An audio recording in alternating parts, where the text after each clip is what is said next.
I am Dr. Rita Singh, founder and director of Urvara Fertility Center.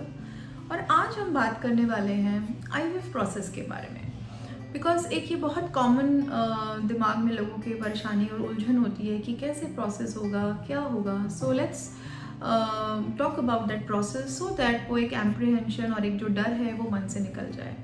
So first and foremost at Urvara जब patients आते हैं तो सबसे पहले हम उनको स्क्रीन करके उनके लिए प्रोटोकॉल बनाते हैं कि उनके लिए कौन सा प्रोटोकॉल ठीक रहेगा, पहली चीज़. दूसरी चीज़, हम उनके इन्वेस्टिगेशंस करके देखते हैं कि उनकी बॉडी में कहीं कोई और एबनॉर्मेलिटी तो नहीं है, जैसे कि थायराइड और may be prolactin is high और दी हार्मोन्स आर हाई. तो उनको पहले हम नॉर्मलाइज करते हैं और फिर हम पेशेंट्स को पीरियड्स के डे 1 या डे 2 पे यहाँ पे बुलाते हैं. फिर पेशेंट की सोनोग्राफी होती है. We see how many eggs are there in the ovaries of both on both the sides, and then as per the dose and as per the body weight and as per the age we calculate the dose और patient को injections start होते हैं. Usually patient के जब injection start होते हैं day 2 पे तो हम 5 दिन का डोज उनको देते हैं और डे 6 पे उनको दोबारा बुला के एक अल्ट्रासाउंड करते हैं to see the response. And on the same day we also do an estradiol, that is a blood test, to understand कि जो बॉडी का फॉलिकल, ओवरीज में जो फॉलिकल डेवलप हो रहे हैं वो हार्मोन लेवल्स को भी इंक्रीज कर रहे हैं कि नहीं. And then after day 6 we call the patient on day 8 and probably by day 10 the follicles of the patients are ready. किसी में ये टाइम 11 दिन या 12 दिन भी लग सकता है depending upon their own ovarian reserve and response. जब पेशेंट्स के एग रेडी हो जाते हैं तब हम उनको एक ट्रिगर इंजेक्शन देते हैं उनके E2 के लेवल्स के हिसाब से, और जिस समय ट्रिगर इंजेक्शन दिया जाता है उस समय से एग्जैक्टली 35 आवर्स बाद हम उनका जो oocyte पिकअप होता है या रिट्रीवल होता है उसको हम प्लान करते हैं. जिस दिन रिट्रीवल होता है उस दिन पेशेंट्स हमारे यहाँ आते हैं मॉर्निंग में. We change them and we test them for antibiotic, we take them in the OT and under anaesthesia we do a transvaginal ultrasound, और उस अल्ट्रासाउंड के थ्रू ही हम एक नीडल डाल के उनके ओवरीज से हम एग्स को एस्पिरेट कर लेते हैं. सो ना कोई चीरा आता है ना कोई कट आता है, तो पेशेंट्स को इसमें परेशान होने की ज़रूरत नहीं है कि ये कोई बहुत बड़ा प्रोसीजर है. It is just a very normal procedure, but yes of course we do under all aseptic precautions so that patient does not have any problem.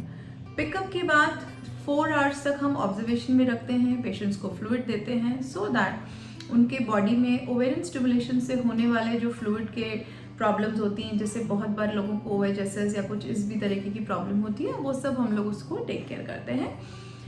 Pickup होने के बाद जब हम अंडा निकाल लेते हैं एट द सेम टाइम हम हस्बैंड को बोलते हैं कि वो अपना सैंपल देंगे एंड दोनों लोगों के oocyte को और स्पर्म को मिला के baby may be through an IVF technique और थ्रू एन ICSI टेक्निक हम बेबी को क्रिएट करते हैं which is in the lab and it is done by the embryologist.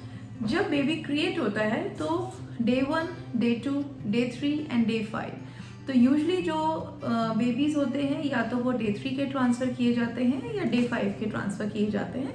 So depending upon how the embryos are form, what is their number, what is their grade, हम ये decision लेते हैं कि patients को कौन से दिन का बेबी ट्रांसफ़र करना है.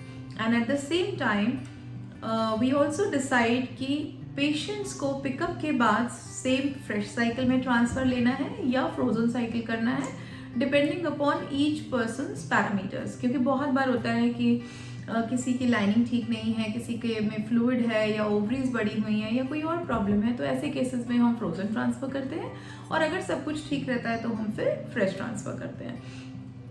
ट्रांसफ़र जिस दिन हम करते हैं उस दिन हम पेशेंट्स को बुलाते हैं एंड जो ट्रांसफ़र का जो प्रोसेस होता है उस प्रोसेस में it is just like an OPD procedure. Patient को खाने पीने का कोई परहेज़ नहीं होता है, बट वी आस्क देम कि आप लाइट ब्रेकफास्ट करके आओ और ब्लैडर फुल होना चाहिए, यानी यूरिन अच्छे से लगी होनी चाहिए. And we take them in the OT और अल्ट्रासाउंड गाइडेड हम ब्लैडर को विजुलाइज करते हैं और यूट्रस को विजुलाइज करते हैं, और फिर उसके बाद हम एम्ब्रियो को थ्रू एन एम्ब्रियो कैथेटर बहुत जेंटली एंड सॉफ्टली एक राइट डिस्टेंस पे प्लेस कर देते हैं.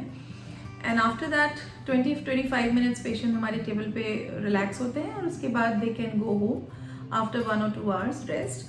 And then they have to take the luteal support. Luteal means transfer के बाद का जो 15 डेज का टाइम होता है उसमें उनको हम कुछ टैबलेट्स देते हैं, कुछ वजाइनल सपोजिटरीज देते हैं और कुछ इंजेक्शंस देते हैं सो दैट जो बेबी है वो इम्प्लांट कर जाए.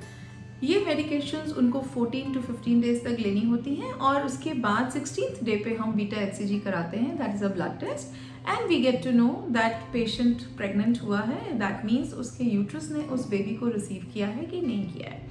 सो this is how the whole process goes. And अगर पेशेंट प्रेग्नेंट होता है तो वही मेडिकेशंस नेक्स्ट 14 डेज के लिए कंटिन्यू हो जाती हैं. After that we get an ultrasound done for the cardiac activity of the baby.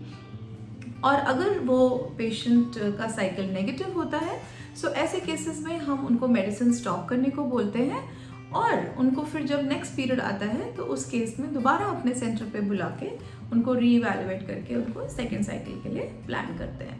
So this is just a glimpse of the entire IVF process step by step, so that you see that in through out the process कहीं भी कोई ना तो major surgery होती है ना cut होता है. It's a very normal procedure, तो ना तो घबराने की ज़रूरत है ना परेशान होने की. Just that you reach to the right expert, she evaluates you rightly, your investigations are normal, the right protocol is chosen for you, the person who is doing pickup is experienced enough, the embryologist of course is in house, and transfer. So ये एक important steps हैं जो हमें ध्यान रखने होते हैं, and that's the way to IVF. For any further queries, अगर आपको फिर भी लगता है, you can come to us. I am there for all the patients to guide them, to help them, so that you can take the best chances of IVF success.